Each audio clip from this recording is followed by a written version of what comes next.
But Hollywood had something about the emasculating black men, putting black men in dresses, and also for and some weird shit fetishizing.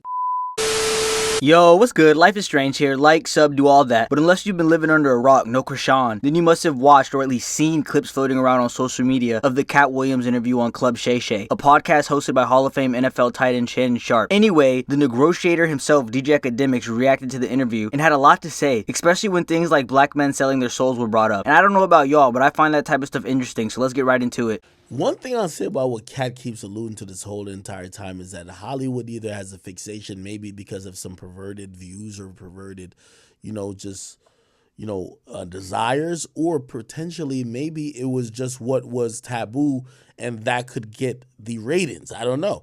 But Hollywood had something about the emasculating black men, putting black men in dresses, and also and some weird shit fetishizing rape.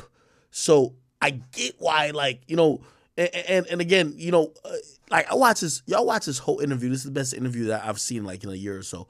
I've watched it 4 times, all the way through and through. This is 2 hours and 46 minutes. I watched it all the way through and through. He talked about him living in all these other places from Oklahoma. Well, it was Oklahoma. It was somewhere down south, but then he goes to Oakland, and he's such balance, but also he's been indoctrinated to certain people's ideology or certain people's perspective on what a male should be. So of course he's very vigilant. He's vigilant where, hey, you're trying to make a man look like a sissy. You're trying to make a man look like Saucy Santana. Why is that the only cheap way we could get a joke when a man seems to be down to be gay? And I'm gonna be honest with you, that's an astute observation, except I don't think that's rewarded.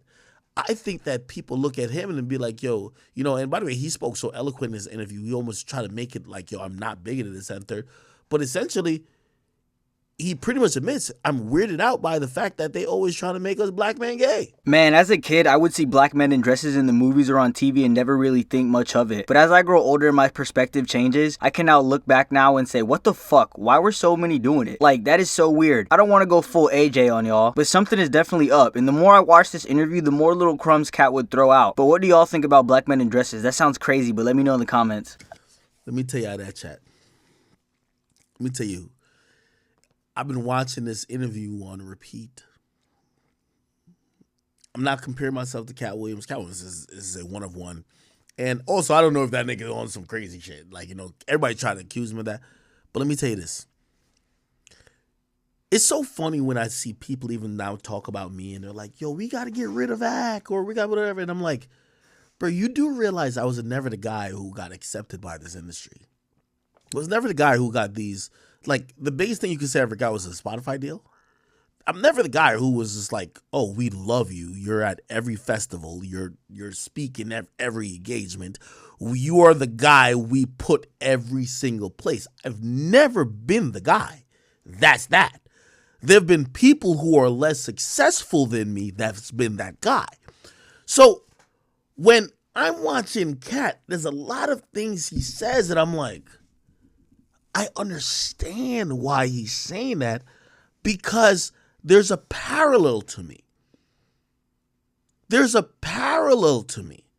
Nah, this is facts, don't cap. I know we've all probably felt like this at some point. What Ak is saying applies to all people of all ages and no matter what field you are. There have been so many times where I personally outworked a motherfucker only for him to get the same or better results. And that feeling sucks. No cap, all you think is, damn, what am I doing that isn't good enough? When in reality, your competition is sucking dick behind the scenes, you feel me? Chat.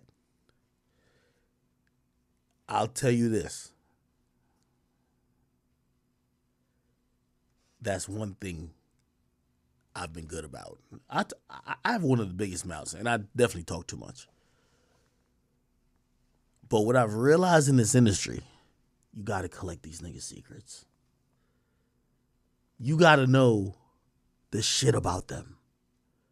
Because there's going to be a time where they need you to push agenda A. And if you don't want to go, they're going to make it hell for you. So you need to have some collateral. And the collateral happens to be. And if y'all watch this, Tell me, there's a point where he talks about gatekeepers. I damn near shed a tear. And I'm going to tell you why. Because let me be the living proof. Everybody talks about me now, and they want to. Y'all know Act never did no Illuminati rich. Like, yo, I'm just, bro.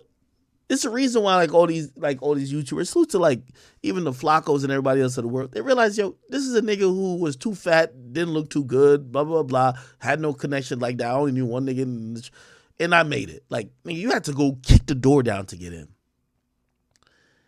The reason and how people look at me, the whole point of what I'm trying to say is that if you look in every industry, there is the ones who people love and the ones who people don't like. With all due respect, and I'll say this, and I'm not saying this to down anyone, because some of these people are really talented. It's clear that Drewski is one of the favored people, right?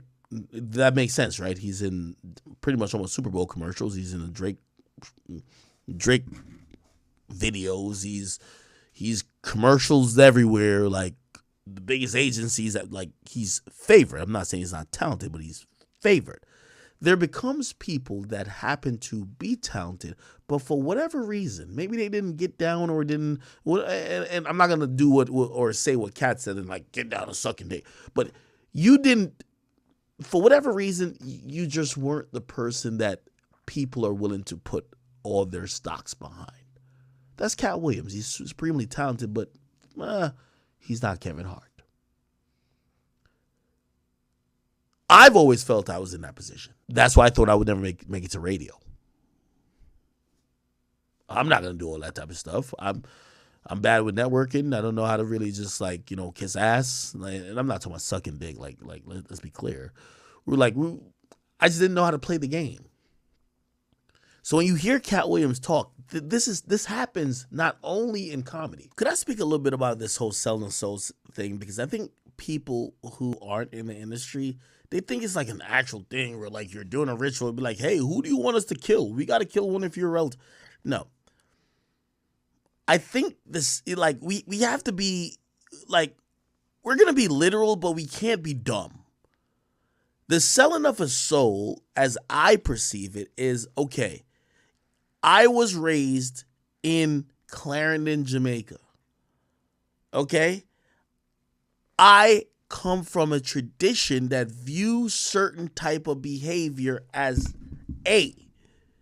If I get in a industry that says, hey, act, even though your traditions, your means, your how you feel about certain things might be opposed to it, we could make a bag by you doing what your culture or what you would normally not do. Let's give you $1 amount for that. And I said, well, I know my culture, my values, views so-and-so as A. I would never do this. Whether it be wearing a dress, whether it be playing a gay person, whether it be, and by the way, it doesn't have to be just sexuality. It could be yo, hey, say you're really, really religious. You say you would never play a criminal. But they come in the bag saying you got to play a criminal.